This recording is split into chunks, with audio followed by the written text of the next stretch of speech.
இன்றைய முக்கிய செய்திகள். தமிழகத்தில் உள்ள அரசு கலை மற்றும் அறிவியல் கல்லூரிகளில் சேர இதற்கு முன் விண்ணப்பிக்காத மாணவர்கள் மீண்டும் விண்ணப்பிக்க வாய்ப்பு வழங்கப்பட்டுள்ளது. அதன்படி இன்று முதல் ஜூலை 5ஆம் தேதி வரை மேற்கண்ட இந்த இணையதளத்தில் விண்ணப்பிக்கலாம் என்றும் தெரிவிக்கப்பட்டுள்ளது. மக்களவை கூட்டத்தொடரானது தேதி குறிப்பிடாமல் ஒத்திவைக்கப்பட்டுள்ளது. தமிழக வெற்றி கழகம் சார்பாக 2ஆம் கட்ட கல்வி விருது வழங்கும் விழா இன்று சென்னையில் நடைபெறவுள்ளதாக அறிவிக்கப்பட்டுள்ளது. TN ரைஸ் எனும் தமிழ்நாடு ஊரக தொழில் காப்பு மற்றும் புத்தொழில் உருவாக்கும் நிறுவனத்தை அமைச்சர் உதயநிதி ஸ்டாலின் அவர்கள் தொடங்கி வைத்துள்ளார். கர்நாடகாவில் உள்ள அணையிலிருந்து காவிரி ஆற்றிற்கு 2068 கனஅடி நீர் திறக்கப்பட்டுள்ளது. கால்நடை மருத்துவ படிப்பில் விண்ணப்பித்த மாணவர்கள் விண்ணப்பித்ததில் திருத்தம் மேற்கொள்ளவும் விடுபட்ட சான்றிதழை இணைக்கவும் ஜூலை 3ஆம் தேதியாகிய இன்று முதல் 5ஆம் தேதி வரை கால அவகாசம் தரப்பட்டுள்ளது. TNPSC குரூப் 1 முதல்நிலை தேர்விற்கான நுழைவுச்சீட்டு நேற்று வெளியிடப்பட்டுள்ளது. நில அபகரிப்பு வழக்கில் தேடப்படும் அதிமுக முன்னாள் அமைச்சர் MR விஜயபாஸ்கர் அவர்கள் முன்ஜாமீன் கேட்டு மீண்டும் கரூர் நீதிமன்றத்தில் மனு தாக்கல் செய்துள்ளார். மதுரை கோவை மெட்ரோ ரயில் திட்டத்திற்கான நிதியை கடனாக வழங்க உள்ள ஆசிய முதலீட்டு வங்கி இன்று நேரில் ஆய்வு செய்ய உள்ளது.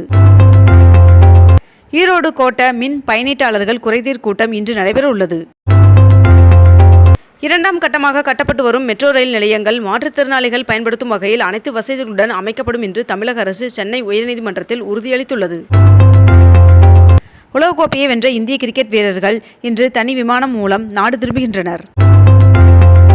180 கோடி ரூபாய் கடனை திருப்பி செலுத்தாத வழக்கில் விஜய் மல்லையாவிற்கு எதிரான CBI நீதிமன்றம் பிடிவாரண்ட் பிறப்பித்துள்ளது. அம்மன் சுவாமி கோவில்களுக்கு கட்டணமின்றி ஆன்மீக பயணம் மேற்கொள்ள ஜூலை 17ஆம் தேதி வரை விண்ணப்பிக்கலாம் என்று தெரிவிக்கப்பட்டுள்ளது.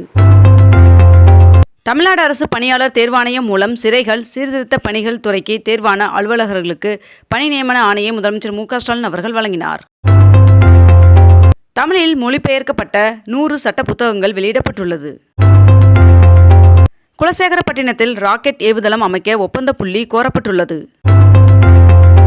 நாடாளுமன்ற வளாகத்தில் பிரதமர் நரேந்திர மோடி அவர்களின் தலைமையில் தேசிய ஜனநாயக கூட்டணியின் MPக்கள் கூட்டம் நேற்று காலை நடைபெற்றது.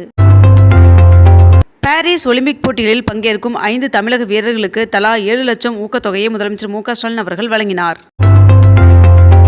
தஞ்சாவூர் வட்டார தடய அறிவியல் ஆய்வகத்தில் 5 கோடியே 21 லட்சம் ரூபாயில் புதிதாக ஆயப்பிரிவு உருவாக்கப்படும் என்று முதலமைச்சர் MK ஸ்டாலின் அவர்கள் தெரிவித்துள்ளார். பிரதமர் நரேந்திர மோடி அவர்கள் வருகின்ற செப்டம்பர் 17ஆம் தேதி சுபத்ரா திட்டத்தை ஒடிசாவில் தொடங்கி வைக்க உள்ளார் என்று தகவல் வெளியாகியுள்ளது. UPSC முதல்நிலை தேர்வு முடிவுகள் வெளியிடப்பட்டுள்ளது. கடலூர் மாவட்டத்தில் மங்கூரில் நடைபெற்று வரும் அகழாய்வில் ராஜராஜ சோழன் கால செம்பு நாணயம் கண்டெடுக்கப்பட்டுள்ளது. தமிழகத்தில் 18 உயர் அதிகாரிகளை மாற்றம் செய்து தமிழக அரசு உத்தரவிட்டுள்ளது. வேலூர் மாவட்டம் வேலைவாய்ப்பு பயிற்சித்துறை சார்பில் ஜூலை 5ஆம் தேதி வழங்கப்படும் குரூப் 2, 2A போட்டித் தேர்விற்கான கட்டணமில்லா பயிற்சி வகுப்பில் மாணவர்கள் பங்கு கொண்டு பயன்பெறுமாறு அம்மாவட்ட ஆட்சியர் தெரிவித்துள்ளார். புதிய குற்றவியல் நடைமுறை சட்டங்களில் உள்ள குளறுபடிகளை நெறிமுறைப்படுத்த வேண்டும் என்று எடப்பாடி பழனிசாமி அவர்கள் தெரிவித்துள்ளார். தமிழ்நாடு சுற்றுலா வளர்ச்சிக் கழகத்தின் சார்பில் சுற்றுலா பயணிகளின் பயன்பாட்டிற்காக 3 கோடி ரூபாய் மதிப்பிலான 5 புதிய அதிநவீன சொகுசு சுற்றுலா பேருந்துகளை முதலமைச்சர் MK ஸ்டாலின் அவர்கள் கொடியசைத்து தொடங்கி வைத்துள்ளார். 22 கேரட் ஆபண தங்கத்தின் விலை சவரனுக்கு 40 ரூபாய் அதிகரித்து 1 சவரன் 53,520 ரூபாய்க்கு விற்பனையாகிறது. அதேபோல் 1 கிராம் வெள்ளியின் விலை 95 ரூபாய் 50 பைசாவாகவும் விற்பனை செய்யப்பட்டு வருகிறது. இத்துடன் இன்றைய தலைப்புச் செய்திகள் நிறைவடைகின்றன. மேலும் இதுபோன்ற அண்மை தகவல்களை உடனுக்குடன் தெரிந்து கொள்ள அக்னிபூ சேனலை சப்ஸ்கிரைப் செய்து கொண்டு தொடர்ந்து இணைந்திருங்கள். நன்றி, வணக்கம்.